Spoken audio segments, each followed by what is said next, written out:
আজ আমরা টিমোথি ফেরিসের একটা দারুণ বই দ্য 4 আওয়ার ওয়ার্ক উইক নিয়ে কথা বলবো। এটা কিন্তু বইটার পরিবর্ধিত সংস্করণ, মানে নতুন অনেক কিছু যোগ হয়েছে। হ্যাঁ, প্রায় ১০০ পৃষ্ঠার বেশি নতুন কন্টেন্ট। ধরুন আধুনিক প্রযুক্তি, কিছু নতুন কৌশল, আর সবচেয়ে মজার হলো পাঠকদের নিজেদের জীবনের সাফল্যের গল্প। ৪০০ পৃষ্ঠের কেস স্টাডি থেকে নেওয়া। আচ্ছা, বইটার মূল আইডিয়াটা কি? মানে একেবারে কেন্দ্রে কি আছে?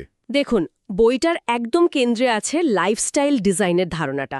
মানে গতানুগতিক পথে না হেঁটে আমরা নিজেরা সচেতনভাবে জীবনটাকে সাজাবো, এমনভাবে যাতে কাজটা জীবনের কেন্দ্র না হয়ে বরং জীবনটাকে সাপোর্ট করে।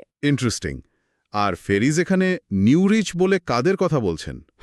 এই নিউ রিচ এরা ঠিক প্রচলিত ধনী নয়। এরা হলো সেই লোকগুলো যারা ওই ৯টা-৫টার রুটিন বা বহু বছর পর রিটায়ারমেন্টের প্ল্যান এগুলো থেকে বেরিয়ে আসতে চায়।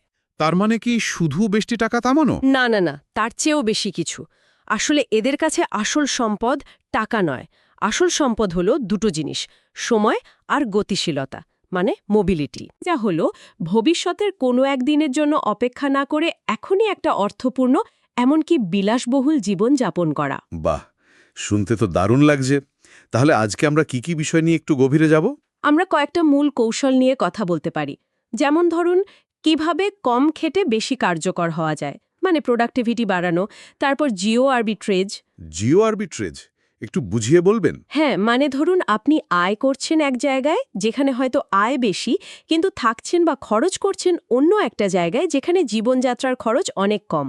এই সুবিধেটা নেওয়া। ও আচ্ছা আচ্ছা, যেমন ধরুন ডলারে আয় করে থাইল্যান্ডে থাকা। ঠিক তাই। এছাড়াও আছে আউটসোর্সিং, মানে নিজের কাজ অন্যকে দিয়ে করিয়ে নেওয়া। আর মিনি রিটায়ারমেন্টস, লম্বা ছুটি না নিয়ে ছোট ছোট রিটায়ারমেন্ট ব্রেক নেওয়া। ফেরিস তো নিজের জীবন দিয়ে শুরু করেছেন, তাই না? একদম। উনি দেখিয়েছেন কিভাবে নিজে সপ্তাহে প্রায় ৮০ ঘন্টা কাজ করে বছরে $৪০,০০০ আয় করতেন। সেখান থেকে উনি এমন একটা সিস্টেমে এলেন যেখানে সপ্তাহে মাত্র ৪ ঘন্টা কাজ করে মাসে $৪০,০০০ আয় করা সম্ভব হলো। সপ্তাহে ৪ ঘন্টা? এটা কিভাবে সম্ভব? এটা তো জাদুমন্ত্রের মতো শোনাচ্ছে। হাহাহা, না না, জাদু নয়। এর পেছনে কিছু খুব শক্ত নীতি আছে, এমনি এমনি তো হয়নি। কি সেই নীতিগুলো? প্রথম কোনটা বলবেন? অবশ্যই ৮০-২০ নীতি, মানে প্যারেটো প্রিন্সিপাল। ফেরিস জোর দিয়ে এটাই বলেন যে আমাদের ৮০% রেজাল্ট আসে, কিন্তু মাত্র ২০% কাজ বা প্রচেষ্টা থেকে। হ্যাঁ, এটা তো জানি, কিন্তু কঠিন হলো ওই ২০% খুঁজে বের করা। ঠিক, চ্যালেঞ্জটা ওখানেই। সেই গুরুত্বপূর্ণ ২০% কাজ খুঁজে বের করে শুধু সেটাতে মন দেয়া। আর বাকি ৮০% ওগুলো হয় বাদ দেওয়া, নয়তো ডেলিগেট করা। আরেকটা মজার কনসেপ্টের কথা বলছিলেন, পার্কিনসন্স ল। ও হ্যাঁ, পার্কিনসন্স ল খুব ইন্টারেস্টিং। এটা বলে যে কোনো কাজ শেষ করতে ঠিক ততটাই সময় লাগে যতটা সময় সেটার জন্য বরাদ্দ থাকে। মানে সময় বেশি দিলে কাজটাও বেশি ছড়ায়। একদম। তাই যদি আমরা ইচ্ছে করে ডেডলাইনটা ছোট করে আনি, তখন আমরা বাধ্য হই শুধু আসল কাজটা করতে। ফালতু জিনিস বাদ দিতে হয়, তাতে এফিসিয়েন্সি বাড়ে। এটা তো অনেকটা পরীক্ষার আগের রাতে পড়ার মতো। কম সময় ঠিক হয়ে যায়। আচ্ছা, আর অটোমেশন বা আউটসোর্সিং, এগুলোর ভূমিকা কি? বিরাট ভূমিকা। অটোমেশন মানে তো প্রযুক্তি ব্যবহার করে কাজগুলোকে স্বয়ংক্রিয় করে ফেলা।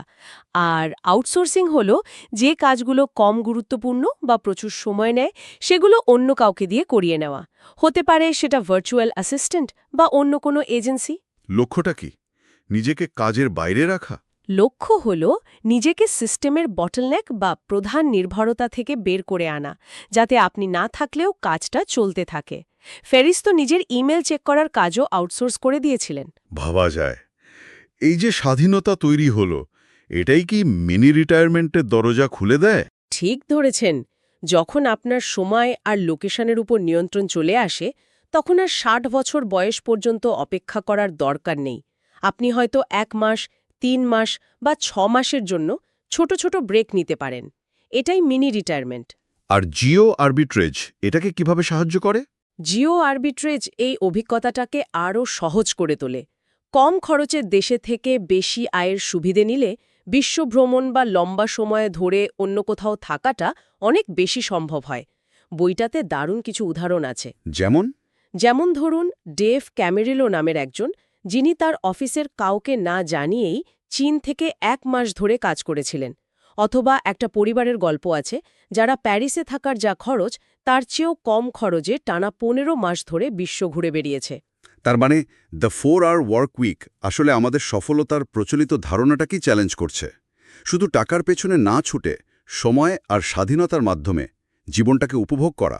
একদম, বইটা এটাই বোঝাতে চায় যে আমরা যেটাকে বাস্তববাদী হওয়া বলি সেটা অনেক সময়ই সমাজে চাপিয়ে দেওয়া একটা সীমাবদ্ধ ধারণা, একটা ইলিউশন। সত্যিই তো। আসল প্রশ্নটা হয়তো এটা নয় যে আমার কত টাকা লাগবে, বরং প্রশ্নটা হলো আমি সেই টাকা দিয়ে কি করতে চাই, আমার জীবনটা কেমন দেখতে চাই। মূল লক্ষ্যটা হলো সেই স্বাধীনতা অর্জন করা যা দিয়ে নিজের ইচ্ছে মতো বাঁচা যায়।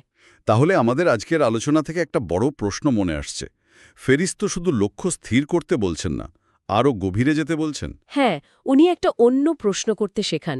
শুধু আমি কি চাই নয়, বরং প্রশ্নটা হলো কোন জিনিসটা আমাকে সত্যি ভেতর থেকে নাড়া দেবে, কোনটা আমাকে এক্সাইটেড করবে। What would excite me? Exactly. এমন কোনো কাজ বা অভিজ্ঞতা কি আছে যা আপনার এখন হয়তো অসম্ভব বা অবাস্তব মনে হচ্ছে, কিন্তু সেটা যদি করতে পারতেন তাহলে হয়তো জীবনটাকে দেখার দৃষ্টিভঙ্গিটাই আমূল বদলে যেত? এই প্রশ্নটা নিয়েই আমরা হয়তো ভাবতে পারি।